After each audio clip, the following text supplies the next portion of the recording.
Hi అండి, అందరికీ వందనాలు. దేవుని నామానికి స్తోత్రాలండి. 2 రాజుల గ్రంథము 9వ అధ్యాయం అండి. మొన్న కొద్దిగానే చదివాను, అంటే 26 వచనాల వరకే చదివానండి. ఇవాళ స్టార్టింగ్ టు ఎండింగ్ పూర్తిగా చదువుకుందాము.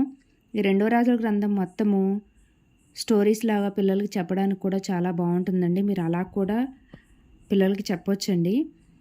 అయితే చదివే ముందు చిన్న ప్రార్థన చేసుకుందాం. పరిశుద్ధుడైన మా దేవా, నీకు స్తోత్రం చెల్లించుకుంటున్నాను నాయన. ప్రభువా, నీకు వందనాలు. ఇచ్చిన సమయాన్ని బట్టి మీకు స్తోత్రం చెల్లించుకుంటూ, ప్రభు చదువుతున్న నన్ను వినుచున్న వారందరినీ కూడా మీ కృప చొప్పున జ్ఞాపకం చేసుకోమని యేసయ్య అతి పరిశుద్ధ నామంలో ప్రార్థిస్తున్నాను తండ్రి, ఆమేన్. 1వ అధ్యాయం అండి, 1వ వచనము.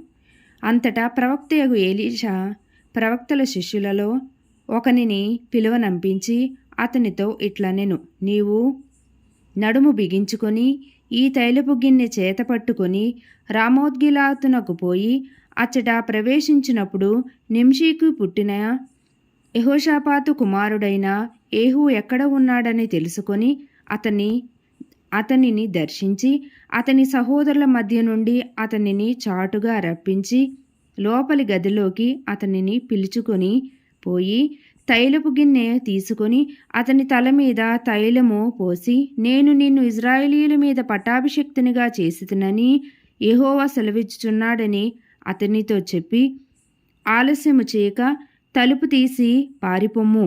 4వ వచనము.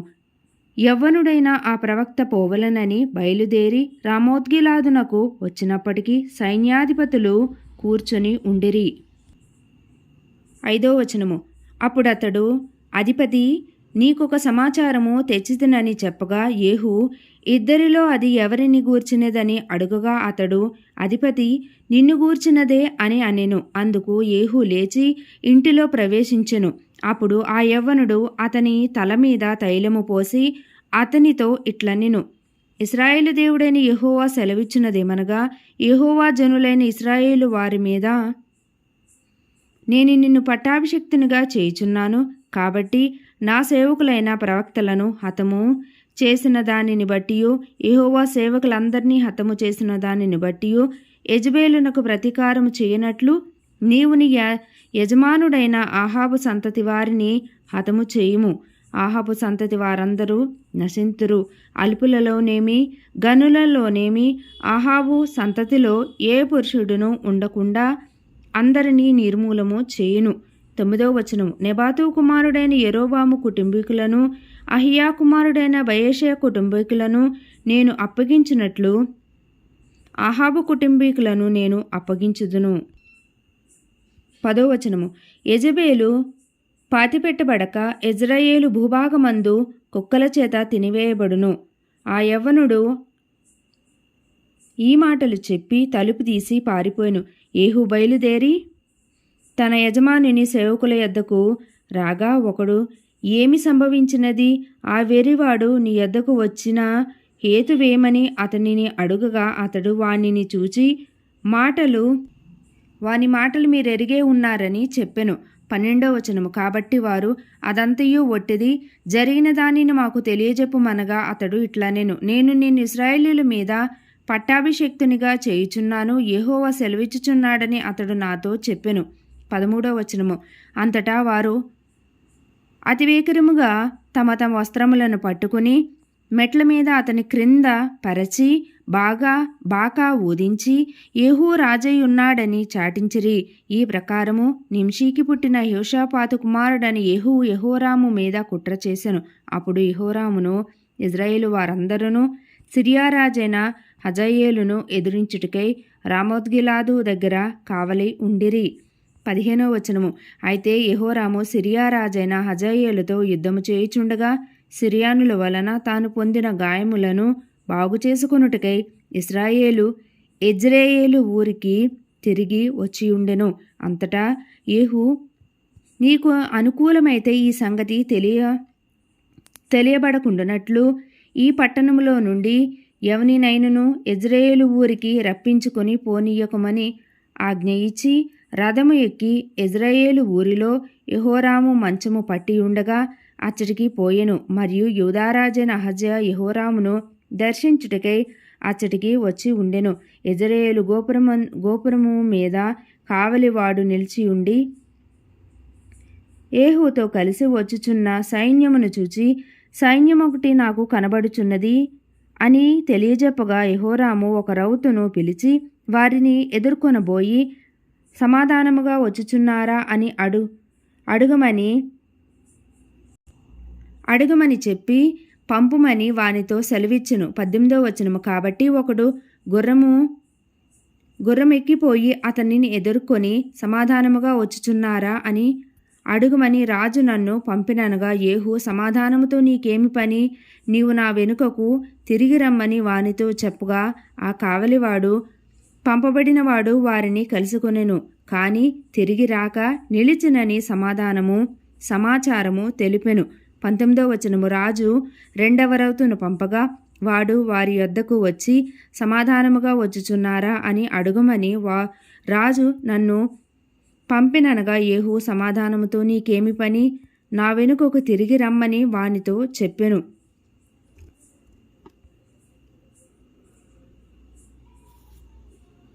20వ వచనమండి.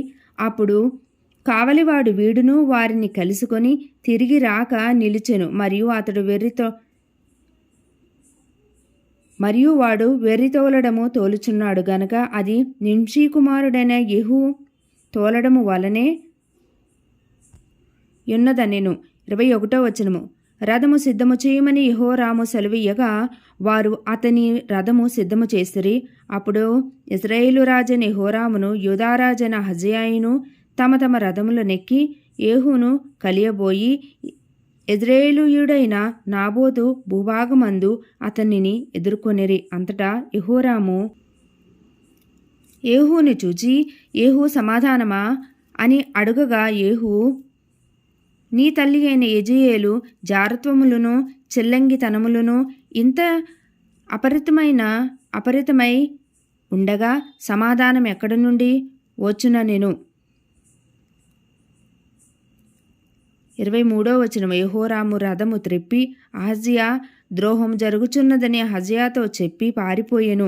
అప్పుడు ఏహూ తన బలము కొలది విల్లు ఎక్కుపెట్టి యెహోరామును భుజముల మధ్య కొట్టగా బాణము అతని గుండెగుండా దూసిపోయెను గనుక అతడు తన రథమునందే ఒరిగెను. 25వ వచనము. కాగా ఏహూ తన అధిపతి అయిన బిద్కరుని పిలిచి ఇట్లనెను, అతని ఎత్తి యెజ్రెయేలీయుడైన నాబోతు భూభాగమందు పడవేయుము. మనమిద్దరమును అతని తండ్రి అయిన అహాబు వెనుక గుర్రములెక్కి వచ్చినప్పుడు యెహోవా అతని మీద ఈ శిక్ష మోపిన సంగతి జ్ఞాపకము చేసుకొనెను. 26వ వచనము. అప్పుడు యెహోవా సెలవిచ్చినదేమనగా, నిశ్చయముగా నాబోతు రక్తమును వాని కుమారుల రక్తమును నిన్నటి దినమున నేను చూచితిని గనుక ఈ భూభాగమందు నేను దానికి ప్రతీకారము చేయుదును. ఇదే యెహోవా వాక్కు. కాబట్టి నీవు యెహోవా మాట చొప్పున అతని ఎత్తి ఈ భూభాగమందు పడవేయుము అనెను. యూదారాజైన అహజ్యా జరిగిన దాన్ని చూచి వనములోని నగరి మార్గముగా పారిపోయెను. అయినను ఏహూ అతన్ని తరిమి రథమునందు అతని హతము చేయుడని ఆజ్ఞ ఇచ్చెను గనుక వారు ఇబ్లేయాము దగ్గరనున్న గూరునకు పోవు మార్గమందు అతని కొట్టగా అతడు మెగిద్దోకు పారిపోయి అచ్చట మరణమాయెను. 28వ వచనము.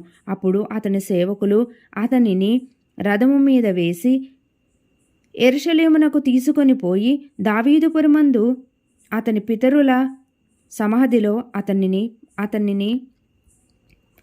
అతన్ని పాతిపెట్టిరి. 29వ వచనము. అహజ్యా అహాబు కుమారుడైన యెహోరాము ఏలుబడిలో 11వ సంవత్సరమందు యూదాను ఏలనారంభించెను. ఏహూ యెజ్రెయేలు ఊరికి వచ్చిన సంగతి యెజెబెలునకు వినబడెను గనుక ఆమె తన ముఖమునకు రంగు పూసుకొని శిరోభూషణములు ధరించుకొని కిటికీలో నుండి కనిపెట్టి చూచుచుండగా 31వ వచనము. ఏహూ గుమ్మము ద్వారా ప్రవేశించెను. ఆమె అతన్ని చూచి, నీ యజమానుని చంపినవాడా, జిమ్రీ వంటివాడా, నీవు సమాధానముగా వచ్చుచున్నావా అని అడుగగా 32వ వచనము. అతడు తల ఎత్తి కిటికీ తట్టు చూచి నా పక్షమందున్న వారెవరని అడుగగా 2-3 పరిచారకులు పైనుండి తొంగిచూచిరి. 33వ వచనం. దీనిని క్రింద పడద్రోయుడని అతడు చెప్పగా వారు దానిని క్రిందికి పడద్రోసినందున దాని రక్తంలో కొంత గోడ మీదను గుర్రముల మీదను చిందెను, మరియు గుర్రముల చేత అతడు దానిని త్రొక్కించెను. అతడు లోపల ప్రవేశించి అన్నపానములు చేసిన తరువాత ఆ శాపగ్రస్తురాలు కుమార్తె గనుక మీరు వెళ్ళి దానిని కనుగొని పాతిపెట్టుడని ఆజ్ఞ ఇయ్యగా వారు దానిని పాతిపెట్టబోయిరి. అయితే దాని కపాలమును పాదములను అరచేతులను తప్ప మరియేమీ కనబడలేదు. వారు తిరిగి వచ్చి అతనితో ఆ సంగతి తెలియచెప్పగా అతడు ఇట్లనెను, ఇది యెజబేలని ఎవరునూ గుర్తుపట్టలేకుండా ఇజ్రాయేలు భూభాగమందు కుక్కలు యెజబేలు మాంసమును తినును. యెజబేలు యొక్క కళేబరము ఇజ్రాయేలు భూభాగమందున్న పెంటవలే ఉండును అని తన సేవకుడును తిష్బీయుడునగు ఏలియా ద్వారా యెహోవా సెలవిచ్చిన మాట చొప్పున ఇది జరిగెను. ఈ పరిశుద్ధ వాక్యం దేవుని నామానికి మహిమ కలుగునుగాక. క్రొత్తవారు వింటుంటే సబ్స్క్రైబ్ చేసుకోండి, లైక్, షేర్ అండ్ కామెంట్. 10వ అధ్యాయం గురించి వెయిట్ చేయండి. Thanks for listening.